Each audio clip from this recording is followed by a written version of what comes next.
परेशानी वही है कि हम वो शुरू के प्रारंभ के 3 किलोमीटर चल ही नहीं पाते, हम प्रारंभ ही नहीं कर पाते।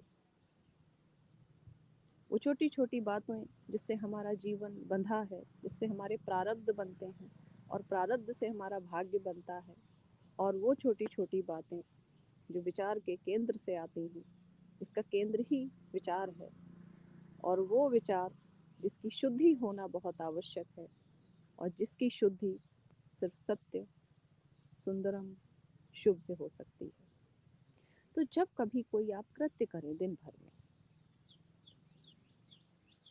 जो अपने दिनचर्या है उसके अलावा, पूजा पाठ, नहाना, स्नान करना, अपना जो नियमित दिनचर्या है उसके सिवा, जब कहीं कोई सोचनीय बात आए, कोई विचार की बात आए, तो थोड़ा ठहर के सोच लीजिए कि जो मैं करने जा रहा हूँ क्या वो सत्य है? जो मैं करने जा रहा हूँ क्या वो शुभ है? जो मैं करने जा रहा हूँ क्या वो सुंदर है?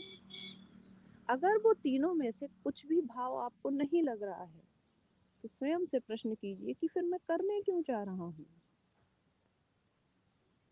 अगर निष्कर्ष 3 में से एक भी नहीं निकल रहा है, वो सत्यम शिवम सुंदरम कह देने भर मात्र से नहीं है, वो सिर्फ 3 शब्द नहीं है जो शिव की व्याख्या करते हैं। जो शब्द शिव को प्रिय हो, आप सोचिए उसका अर्थ कितना महत्वपूर्ण होगा। लेकिन मुझे लगता है हम में से आज तक किसी ने भी ये 3 शब्दों का मनन ही नहीं किया। तो थोड़ा ठहरिए, थोड़ा सोचिए कि इसकी धारा किधर जा रही है। क्या सत्य की ओर इसकी धारा जा रही है जो मैं कर रहा हूँ? और अगर उसकी धारा प्रतिकूल नहीं है तो उसको सतत खंडित कर दीजिए। अगर आपका मन कहता है कि ना ये सौंदर्यपूर्ण है, ना ऐसा करना मेरे लिए शुभ हो रहा है, और ना सत्य प्रकट हो रहा है, तो उस धारा को तत्क्षण ही खंडित कर दीजिए, क्योंकि ये आपको गड्ढे में ले जाएगा। यही स्वर्ग नरक है। दिन भर की कोई भी क्रिया, प्रतिक्रिया, कोई भी क्षण, कोई भी दिनचर्या, कोई भी विचार, यदि हमें सत्य, शिव, शुभ और सुंदर की तरफ नहीं ले जा रहा है, तो वो हमें नरक की ओर ही ले जा रहा है।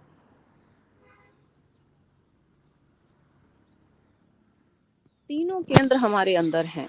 जैसे मैं कहती हूँ कि परमात्मा ने किसी से भेदभाव नहीं किया, उसने जन्म के समय सबको एक सा बनाया। लेकिन उसके बाद हमारी सोच क्या रही, उसके बाद हमने अपने जीवन को, उन छोटी छोटी बातों को कैसे सत्य बनाया, शुभ बनाया, सौंदर्य बनाया, इससे हमारा भविष्य बनता है। तो हमें टटोलना होगा कि हमारे अंदर कौन कौन से केंद्र हैं। अगर इन 3 में से एक केंद्र भी जागृत है, तो बहुत दिन तक वो दूसरे 2 केंद्र सुप्त नहीं रह पाएंगे। अब आप पूछेंगे कि तीनों का संबंध कैसे है, तो मैं आपसे कहूंगी कि कोई भी झूठ शुभ कैसे हो सकता है? कोई भी झूठ हमारे लिए शुभ नहीं हो सकता। तो अगर आप झूठ बोल रहे हैं तो वो कहीं ना कहीं अशुभ है, और जो भी अशुभ है वो कुरूप है। वो सौंदर्यपूर्ण कैसे हो सकता है? आप बाहरी सौंदर्य की बात कर सकते हैं, पर मैं बाहरी सौंदर्य के साथ साथ भीतर के सौंदर्य की भी बात कर रही हूँ।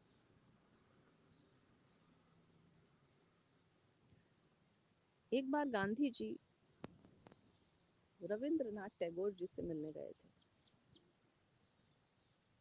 उनकी बातचीत हुई, और बातचीत के बाद गांधी जी ने कहा कि थोड़ा टहल के आते हैं। टैगोर जी ने कहा कि रुकिए, मैं थोड़े बाल बना लूं। वो बड़ी सुंदर कविताएं लिखते थे, उनकी लेखनी बड़ी सौंदर्यपूर्ण थी। उनके अंदर जाने के बाद गांधी जी थोड़ा सोचने लगे, क्या इस उम्र में बाल बना लूं, इतना क्या सोचना। और गांधी जी को ये सोचना भी चाहिए, क्योंकि वहां तो बाल थे ही नहीं बनाने के लिए। 10-15 मिनट हो गए जब वो नहीं आए, तो गांधी जी पीछे पीछे गए और देखा कि वो शीशे में खुद को निहार रहे हैं। गांधी जी थोड़ा सा झल्ला ही पड़े, इतनी देर से क्या बाल बनाना है और इस उम्र में, जल्दी चलिए, आपको इतना क्यों सोचना है कि बाल बनाना है। तो टैगोर जी ने कहा कि ये बाल मैं अपने लिए नहीं बना रहा हूं,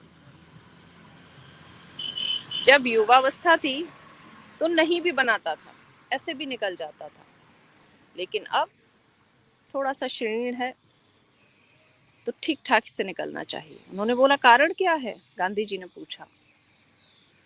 उन्होंने बोला कारण कुछ नहीं है, कारण सिर्फ इतना है कि मुझे अव्यवस्थित देख के किसी को बुरा ना लगे, मुझे असौंदर्यपूर्ण देखकर किसी के मन में कोई नकारात्मक विचार ना आए। बहुत गहरी बात मुझे लगी इसमें कि हम अगर रास्ते पे जाते हैं और कोई शत विषक्त सी महिला या पुरुष कोई भी ऐसा खड़ा है जिसके बाल बुरी तरह से बिखरे हुए हैं, वस्त्र इधर उधर हैं, तो कहीं ना कहीं उसे देख के मन में एक पीड़ा, ग्लानि, तरस, सहानुभूति, इसके भाव उत्पन्न होते हैं। लेकिन अगर कोई आसपास व्यवस्थित है, ठीक से वस्त्र पहने हैं और हम किसी तनाव से भी निकल रहे हैं, सोच रहे हैं, लेकिन उसकी तरफ अगर दृष्टि उठती है तो थोड़ा सा एक आकलन आ जाता है, क्षण भर को ही सही, भले ही उससे कोई लेना देना नहीं, क्षण भर को ही सही, लेकिन एक संतुष्टि आ जाती है। तो सौंदर्य का मतलब सिर्फ अगर आपने ये मना लिया कि दूसरों की सुंदरता, बाहरी सुंदरता, उसकी त्वचा कैसी है, उसकी आंखें कैसी हैं, उसके चेहरा कैसा है, उसका शरीर कैसा है, ये बहुत ओछी और छोटी बात हो गई सौंदर्य की। सौंदर्य मैं मानती हूँ व्यवस्था को, वही प्रकृति जो इतनी सुंदर लगती है, लेकिन जब वो अपना विकराल रूप लेती है तो कितनी भयंकर लगती है। तो सौंदर्य से मेरा मतलब सदैव और सदैव व्यवस्थित होता है। 4 गहने पहनो, आपका मन है, आभूषण आपको अच्छे लगते हैं, और भारतीय संस्कृति में तो महिलाओं का श्रृंगार बहुत आवश्यक होता है, मैं उसे मना नहीं करती, लेकिन किसी दिन उन मन के गहनों पर भी देखना चाहिए जिससे मन सजता है, जिससे अंतर मन सजता है। निष्ठा, प्रेम, समर्पण, विरक्ति, वैराग, भक्ति, श्रद्धा, विश्वास, संबंध, स्नेह, ये वो गहने हैं जिनसे अंतर मन सजता है।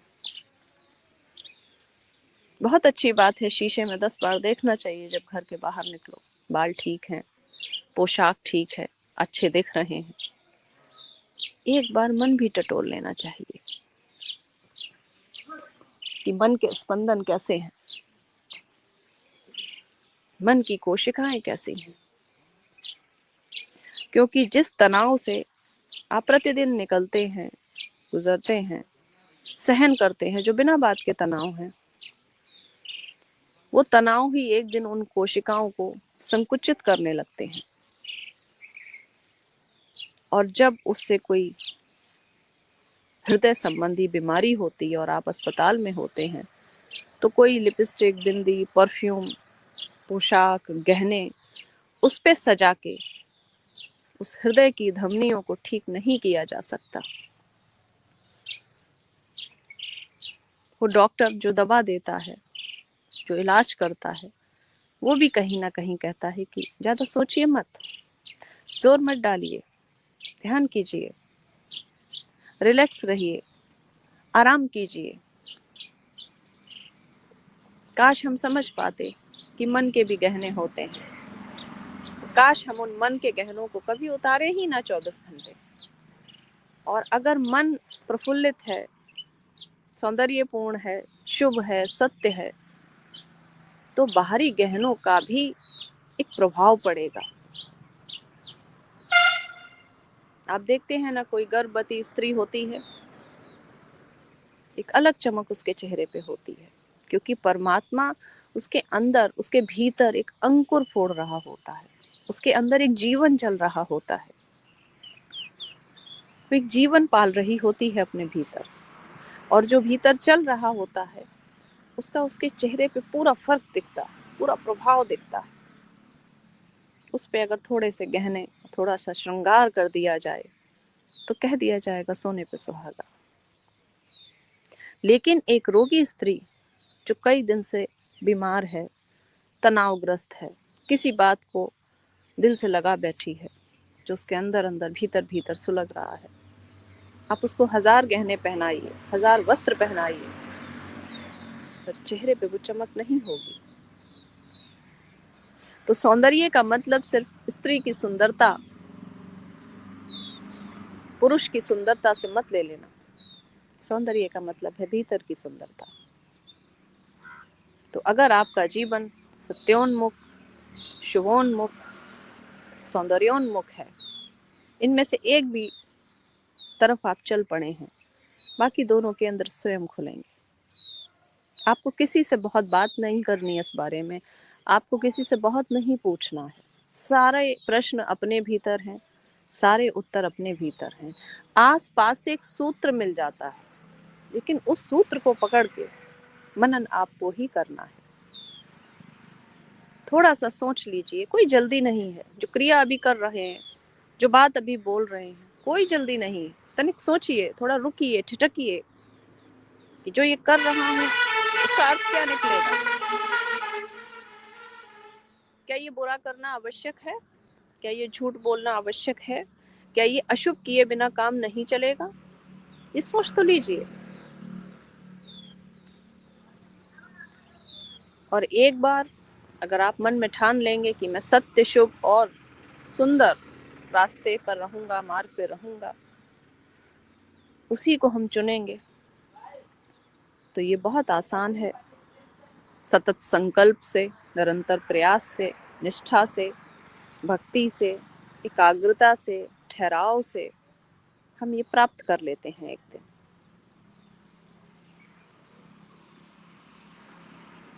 तो रविंद्रनाथ जी ने कहा था कि किसी को, मुझे देख के किसी के मन में ये भान ना आए कि कैसा सा लग रहा है, कैसे से बाल हैं। वो सिर्फ त्वचा की ही सुंदरता नहीं थी, हम सबको ऐसे रहना चाहिए कि हम व्यवस्थित लगें।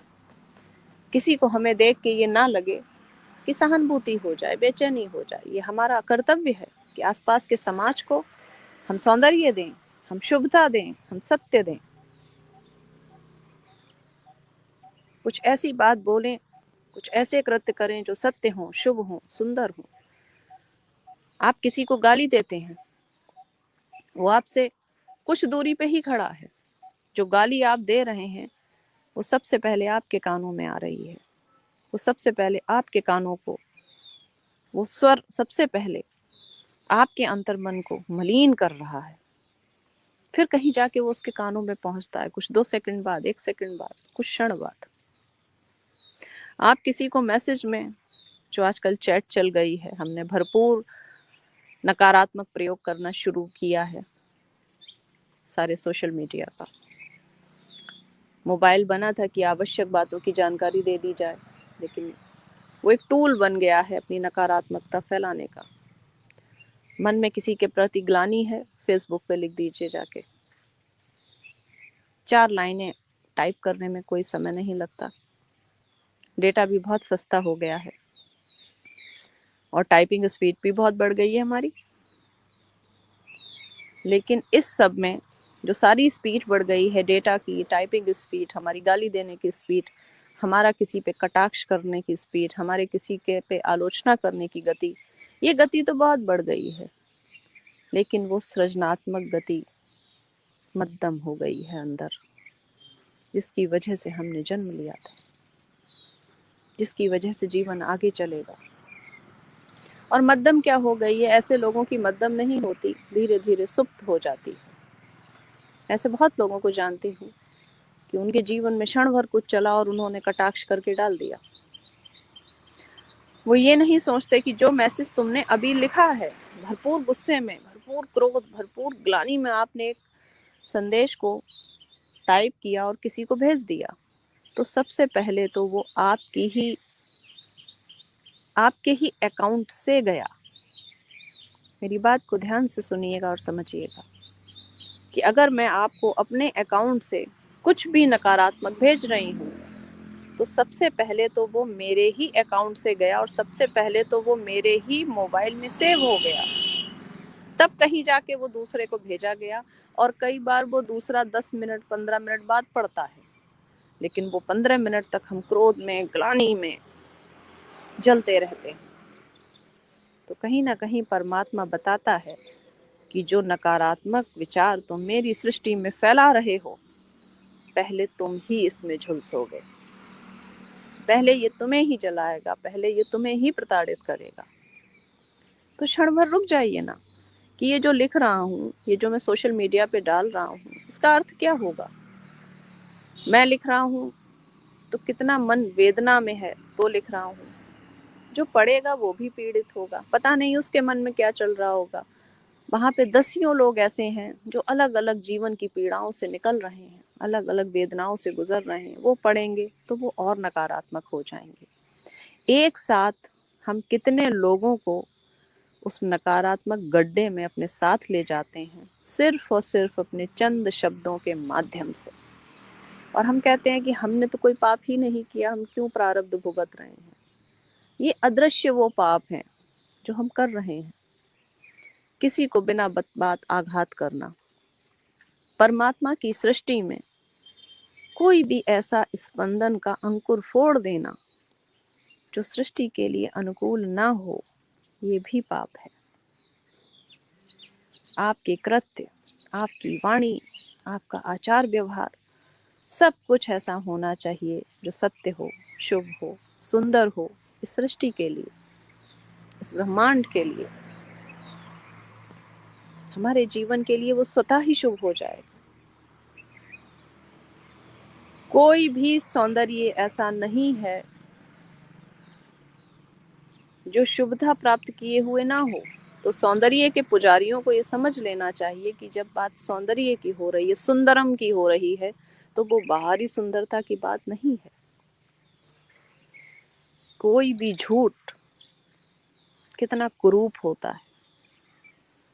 आप बाहरी सौंदर्य के तो पुजारी हैं, लेकिन झूठ बोल के आप किस कुरूपता को की पूजा कर रहे हैं, ये कभी आपने सोचा। कोई भी अशुभ कार्य कुरूप होता है, सौंदर्यपूर्ण होता है। कभी आपने सोचा ये कि आप कुछ कार्य ऐसे करते हैं जो ना आपके लिए शुभ हैं, ना आपके अपनों के लिए शुभ हैं, बस ग्लानि में कर रहे हैं, तनाव में कर रहे हैं। कोई भी ऐसा कार्य कितना कुरूप होता होगा। तो आप सौंदर्य के पुजारी कहाँ रहे। अगर आप सौंदर्य के पुजारी होते तो आप सतत मन की भी क्रियाओं के प्रति आपकी जवाबदेही होती। अगर इन तीनों में से सत्यम, शिवम, सुंदरम में से एक केंद्र भी हम जागृत कर लेंगे तो बाकी दो केंद्र शिव स्वतः ही खोल देते हैं, प्रसन्न होकर खोल देते हैं। तो जीवन में सतत प्रयास से, संकल्प से, श्रम से, निष्ठा से कम एक साधक को ये करना चाहिए कि पूरे दिन की क्रियाएं इस प्रकार से करनी चाहिए कि वो सत्यपूर्ण हो, शुभपूर्ण हो, सौंदर्यपूर्ण हो। ये एक ऐसा यज्ञ है जिसकी प्रतिदिन आहुति हम शिव को समर्पित करते हैं, क्योंकि शिव को ये 3 शब्द बहुत प्रिय हैं। अगर हम इन 3 शब्दों को समझ पाए, मनन कर पाए, ध्यान कर पाए, सीख पाए, आचरण में उतार पाए, तो कहीं ना कहीं शिव तत्व तो हम में जन्म ले लेगा। हम उस शिव तत्व का साक्षात्कार कर पाएंगे। तो मेरा आप सबसे निवेदन है, जीवन बहुत छोटा होता है, उसे बहुत महत्वाकांक्षाओं में, बहुत प्रतिष्ठाओं के दाव पर, बहुत महत्वाकांक्षाओं के भार पर, बहुत धन पद प्रतिष्ठा के इच्छाओं पर मत जीवित रखिए। आनंदपूर्ण रहिए, प्रसन्न रहिए। आप प्रसन्न हैं तो आप प्रसन्नता पूर्वक कृत्य करेंगे। आप पे 10 रुपए हैं तो आप मुझे 5 दे सकेंगे। आप पर ही 10 नहीं है तो आप मुझे कैसे देंगे? भीतर के सौंदर्य को मान्यता दीजिए, व्यवस्थित रहिए, स्वच्छ रहिए, गहने भी पहनिए, श्रृंगार भी करिए, सब कुछ करिए, लेकिन जब बिंदी लगाएं तो अंदर ऊपर जब एक बिंदी लगाते हैं तो उस आज्ञा चक्र को अंदर से भी कुछ जागृत कीजिए। हमारे शरीर में कई चक्र हैं, किसी दिन उस पर चर्चा करूंगी। आज के 3 शब्द सत्यम, शिवम, सुंदरम, इस पे हम कल तक विचार करेंगे और छोटी छोटी बातों को इतनी एकाग्रता से करेंगे, इतनी सत्यता से करेंगे, इतनी शुभता से करेंगे, इतना सौंदर्यपूर्ण करेंगे कि वो छोटी छोटी बातों के प्रारब्ध बहुत बड़े बड़े लिखे जाएं, ताकि एक उच्च भाग्य हमारा बने और हम इस सृष्टि के लिए, अपनी भारत माता के लिए, मानवता के लिए कुछ ना कुछ करते रहें। अपने तनाव से बाहर निकलिए और देखिए पूरी दुनिया तनावग्रस्त है, हम सबको उसको भी संभालना है। सत्यम, शिवम, सुंदरम। नर्मदे हर।